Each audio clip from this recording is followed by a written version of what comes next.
Well, howdy ho, good neighbor. What is going on in Oakland? That's right.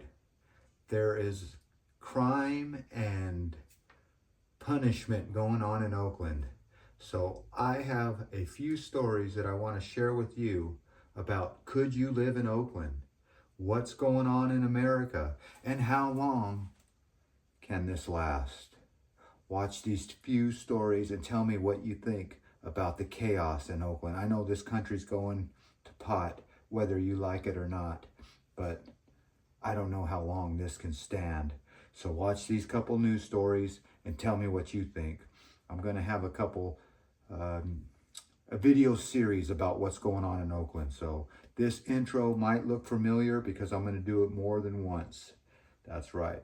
So what is going on in Oakland? You tell me. Let's go watch this video, and it's not good. Okay, bye-bye, everybody. Oh, you know the drill. Peace, love, and all that hippie jazz. Bye-bye, everybody. Where 3 people were killed within 4 hours in separate shootings there. Police report the first shooting happened on Saturday around 4:30 in the afternoon in a West Oakland homeless encampment. That's at 23rd Street and Martin Luther King Jr. Way. They say the second shooting happened at around 8 o'clock in the evening in East Oakland near the corner of East Street and 105th Avenue. Dahlin talks to neighbors to find out what happened. 2 unrelated shootings in 2 different parts of town. In each case, neighbors tell me they heard at least 40 rounds, and yet they say not a big surprise. There's a sense of numbness to the ongoing violence. Detectives placed evidence markers next to shell casings on E Street, near the Go Amigo corner store. Police say the shooting killed a 50-year-old Stockton man. Happened just after 8 o'clock on Saturday. This neighbor, who goes by Kennedy, says he heard at least 40 rounds from his home when he was watching his younger siblings. I told my siblings to back up from the window since there was gunshots, and I didn't want anything to happen to them.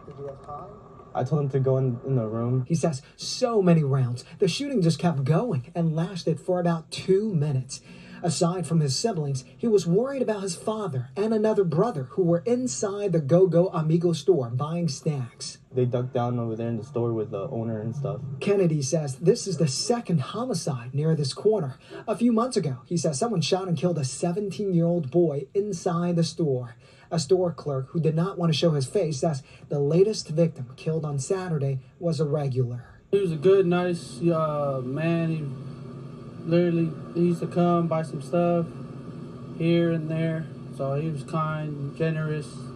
He was a loving man. I saw him like an uncle. Police are still searching for a motive for this shooting and another one that happened 4 hours earlier in West Oakland at this encampment under the freeway. Police say a shooting injured 1 man and killed 2 people, a 29-year-old woman and a 50-year-old man. All I heard was gun sound. I was down in the car, and I heard this loud train-like sound. This former encampment resident says he tried to help a man and a woman on the ground. But they were far gone. They were far gone. Yeah. So many shots in the body, it was ridiculous. To see a human being just riddled with bullets. Neighbors say there were previous killings at this encampment. I'm not surprised at all. We've seen shootings before here. We have encampment fires here. People want to live a decent life, even if they're homeless. Whether housed or unhoused, neighbors like Kennedy tell me they're tired of the violence. They deserve peace and safety. I'm very scared and unsafe. And my mom has been wanting to move for a while because of the neighborhood. Police say the 1 man who survived the West Oakland encampment shooting is in stable condition. So far, no one has been arrested in the 2 cases.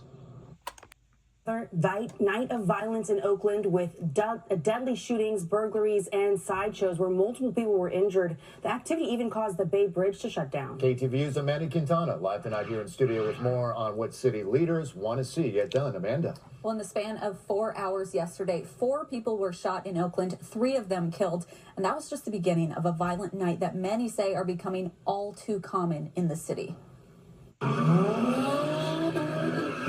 Another night, another East Bay sideshow. This time, the group stopped in San Pablo and Richmond, with hundreds watching, some climbing freeway signs and trucks, before ending up in Oakland, where video caught a red Mustang losing control, crashing into the crowd and running over a woman, spectators carrying her away. It wasn't long until hundreds of cars blocked the Bay Bridge, this truck running into some in the crowd. CHP says everyone took off once they got there. They tried pursuing some cars but stopped the chases when it got unsafe. And this was the end to a hectic night. At one point, there were 2 helicopters up, an airplane up, multiple perimeters were set up because activities that are taking place in this city, and people should not be living under this condition. We're under siege by criminals. Wee Win, president of Oakland's Police Officer Association, says the city's lack of police staffing means there just aren't enough resources to keep people safe. And a lot of crimes happened in just one night. There were 2 separate homicide scenes with 3 total dead, multiple burglaries, and a TV news crew was robbed at gunpoint. Their guard's gun was taken, as well as the camera and other belongings. All of these with no arrests. Everybody look at our city as like, that's a city that we do not want to be like, and that's something that we have to get away from. Wynn says there need to be more police officers. Instead, they're being told to work harder with less. We went from over 800 officers to 712. Currently, we have 690, and we are pushing to 678. That's not where the pattern that we should be pushing for. City Councilman Noel Gallo agrees the city needs more police. He wants to take it a step further, calling in both state and federal agencies like the FBI, U.S. Marshals, and National Guard. Most of us at the political, all we do is make excuses and tell the public how well we're doing. But for those of us living in that challenge, we think you're crazy. Come and live in my neighborhood and you'll see how easy it is. Gallo says he receives calls from citizens all the time. Well, somebody broke into my business, stole my tools, my appliances, and called the police and nobody showed up. He says families are scared and businesses are leaving, and the people coming to the city are criminals who know they can get away with it. He wants to see them face the consequences. We have some very clear laws and rules, but they apply to everyone, and we need to enforce them. We did reach out to Oakland police about these incidents, but we have not heard back. Another issue that police have been asking city council to reconsider is the policy on chasing suspects. There are restrictions on Oakland police about when they can chase someone. It has to be a violent, forcible crime. That means for a lot of felonies and any misdemeanors, they cannot chase people. And leaders say criminals know that. Crystal, back to you. All right, Amanda, thank you.